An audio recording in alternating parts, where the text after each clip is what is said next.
आज के इस वीडियो सेशन के अंदर हम आर्डिनो की प्रोग्रामिंग के बेसिक्स को सीखेंगे। इसमें सबसे ज़रूरी कंसेप्ट वेरिएबल का है। वेरिएबल आर्डिनो की मेमोरी के अंदर जगह आरक्षित करने को कहते हैं। एनसीसी और वेल ये वेरिएबल का नाम है और इंट और स्ट्रिंग ये डेटा टाइप्स है। तो जब भी हम इंट एनसीसी लिखते हैं तो आर्डिनो अपनी मेमोरी के अंदर जगह आरक्षित करता है। डेटा टाइप्स कई प्रकार के होते हैं। इनके ज़रिए हम वेरिएबल के अंदर अलग अलग डेटा रख सकते हैं। इसमें से एक बूलियन है, इसे बूल लिखकर उपयोग किया जाता है। इसके अंदर हम दो ही वैल्यू रख सकते हैं, या तो ट्रू या तो फॉल्स। दूसरा कैर है। कैर के अंदर हम -128 से +127 तक वैल्यू रख सकते हैं वर्णमाला के रूप में। जैसे यहाँ पे वेल करके एक डेटा टाइप कैरेक्टर का लिखा है, उसके अंदर हमने ए की वर्णमाला रखी है। उसके अलावा स्ट्रिंग है, इसके ज़रिए हम शब्द को रख सकते हैं वेरिएबल के अंदर। ये बाइट है। बाइट 0 से 255 तक की वैल्यू रखने के लिए इस्तेमाल होता है और ये वैल्यू संख्या में होते हैं। उसके अलावा इंट है। इंट के अंदर -32,000 से +32,000 तक की वैल्यू हम स्टोर कर सकते हैं। यहाँ पे मैंने वेरिएबल वेर करके बनाया हूँ, जिसके अंदर मैंने -211 की वैल्यू स्टोर किया हूँ इंट डेटा टाइप को इस्तेमाल करके। उसके अलावा अनसाइन इंट है, जिसकी वैल्यू 0 से 65,500 के करीब है, यानी 65,000 के करीब की वैल्यू हम रख सकते हैं। ये लॉन्ग है। जो वैल्यू 2 लाख के ऊपर होती है माइनस में और प्लस में, उसको रखने के लिए इस्तेमाल होता है। और अनसाइन लॉन्ग है।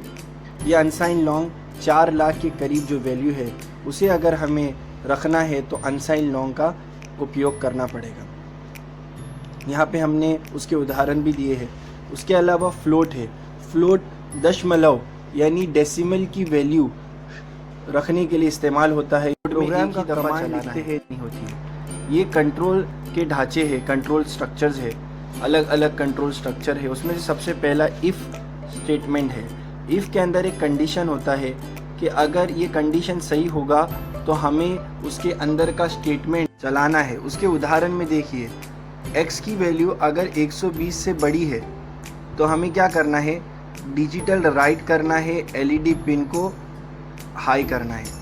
यानी LED पिन को हाई कब करेंगे, जब x की वैल्यू 120 से बड़ी होगी। और अगर वैल्यू बड़ी नहीं है तो कंडीशन गलत साबित होगा और ये कोड का लाइन रन नहीं होगा।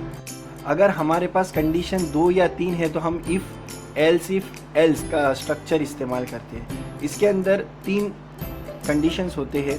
अगर पहला कंडीशन सही है तो इसके अंदर का स्टेटमेंट हम चलाएंगे, और अगर सही नहीं है तो दूसरा कंडीशन चेक करेंगे, एल्स इफ़ वाला। अगर एल्स इफ़ का कंडीशन सही है तो उसके अंदर का स्टेटमेंट हम चलाएंगे। अगर वो कंडीशन भी सही नहीं है तो एल्स इफ़ का भी नहीं चलेगा, फिर एल्स का कंडीशन चेक होगा। अगर एल्स का कंडीशन सही है तो उसके अंदर का स्टेटमेंट हम चलाएंगे। अगर वो भी सही नहीं है तो उसके बाद का जो भी लाइन होगी उसे हमें चलाना है। इसके बाद फॉर लूप है। फॉर लूप के अंदर हमें कंडीशन के अलावा इनिशियलाइजेशन भी होता है और अपडेशन भी होता है। इनिशियलाइजेशन के अंदर हम एक वेरिएबल को शुरू करते हैं और कंडीशन के अंदर उसे चेक करते हैं। फिर अगर कंडीशन सही होता है तो हम स्टेटमेंट को रन करते हैं, और अगर कंडीशन गलत होता है तो स्टेटमेंट को हम नहीं रन करते। फिर जब कंडीशन सही होने के बाद वेरिएबल की वैल्यू को अपडेट किया जाता है और फिर दोबारा कंडीशन चेक किया जाता है, और ये चलते रहता है जब तक कि कंडीशन गलत साबित नहीं होता। जब कंडीशन गलत साबित होता है तो हम फॉर लूप के बाहर आ जाते हैं। यहाँ हमने PWM पिन के नाम का एक वेरिएबल बनाया है, उसे 10 की वैल्यू दी। फिर फॉर लूप के अंदर हमने एक i करके वेरिएबल बनाया है, उसको 0 की वैल्यू से शुरू किया। फिर हम i को चेक करेंगे कि i की वैल्यू 255 से छोटी है या नहीं है। i की वैल्यू तो 0 है, तो ये 0 255 से छोटी है। अगर छोटी है तो कंडीशन सही साबित हुआ और स्टेटमेंट को हमें रन करना है। स्टेटमेंट में क्या है, एनालॉग राइट PWM पिन के ऊपर I की वैल्यू को भेजना है। I की वैल्यू 0 है, ये PWM पिन के अंदर चली गई। फिर थोड़ा सा डिले है, उसके बाद वापस हम I को प्लस प्लस करेंगे, यानी I की वैल्यू को अपडेट करेंगे। अभी I की वैल्यू 0 से 1 हो चुकी है। अब दोबारा इसकी तुलना होगी कंडीशन के अंदर, क्या I की वैल्यू 255 से छोटी है? हाँ, I की वैल्यू तो 1 है, 255 से छोटी संख्या है, तो कंडीशन सही साबित होगा और स्टेटमेंट को चलाया जाएगा। स्टेटमेंट के अंदर क्या है, I की वैल्यू को एनालॉग राइट के कमांड के ज़रिए PWM पिन में भेजो, तो PWM पिन के अंदर वैल्यू 1 रखी गई। उसके बाद डिले होगा, फिर दोबारा अपडेट किया जाएगा। I की वैल्यू अब 1 से 2 होगी, फिर दोबारा चेक होगा। ये कंटिन्यूस होते रहेगा जब तक कि I की वैल्यू 255 से बड़ी नहीं हो जाती। जब I की वैल्यू 255 से बड़ी होगी तो हम फॉर लूप से बाहर आ जाएंगे। फॉर लूप सबसे आसान और सबसे ज़्यादा उपयोग होने वाला लूप है।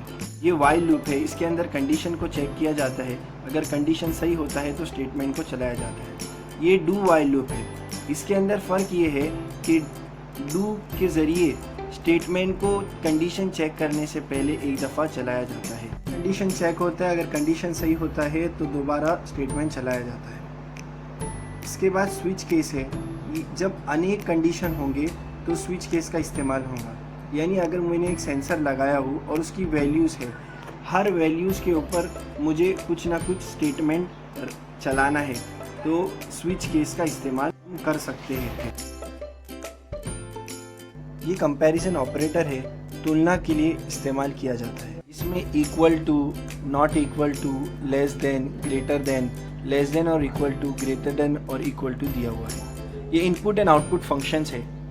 अगर हमें हमारे पिन को, ये जो हमारे डिजिटल और एनालॉग पिन्स है, इसे इनपुट या आउटपुट बताना है तो पिन मोड के इस लाइन का इस्तेमाल होगा। इसमें हमें, जैसे इस उदाहरण के अंदर हमने पिन नंबर 7 को इनपुट बताया है। डिजिटल राइट, हम अगर डिजिटल पिन पे इनपुट या आउटपुट कोई कनेक्शन करते हैं, उसे हमें हाई या लो करना है, चालू या बंद करना है, तो हम डिजिटल राइट का इस्तेमाल कर सकते हैं। ठीक इसी तरह अगर हमने कोई इनपुट लगाया हुआ है डिजिटल पिन्स के ऊपर, तो उसे हम इस डिजिटल रीड के कमांड के ज़रिए पढ़ सकते हैं। जैसे हमने इस उदाहरण में डिजिटल रीड 7 की लिखा है। एनालॉग सिग्नल के लिए भी दिया है, एनालॉग रीड और analogue write. Analogue read input के लिए और एनालॉग राइट आउटपुट के लिए। इसके उदाहरण हमने दिए हैं, जैसे यहाँ पर एनालॉग रीड 0 और एनालॉग राइट। टाइम फंक्शंस है डिले के लिए, अगर हमें कुछ देर के लिए हमारे कमांड को ठहराना है तो उसके लिए हमें डिले इस्तेमाल करना पड़ता है। और डिले 2 तरह के होते हैं, एक तो मिली सेकेंड में और एक माइक्रो सेकेंड में। वेरिएबल की सीमा हमें बतानी है, तो वेरिएबल की सीमा 2 तरह की होती है, एक तो ग्लोबल वेरिएबल और एक लोकल वेरिएबल। ग्लोबल वेरिएबल वो है जो हम कहीं भी इस्तेमाल कर सकते हैं, और लोकल वेरिएबल सिर्फ कुछ जगह तक ही इस्तेमाल होते हैं। तो यहाँ पर हमने LED और बटन करके एक वेरिएबल दिए हैं, तो ये वेरिएबल कोई लूप में आते नहीं है, ये लूप के बाहर है, तो इसके लिए ये ग्लोबल वेरिएबल है।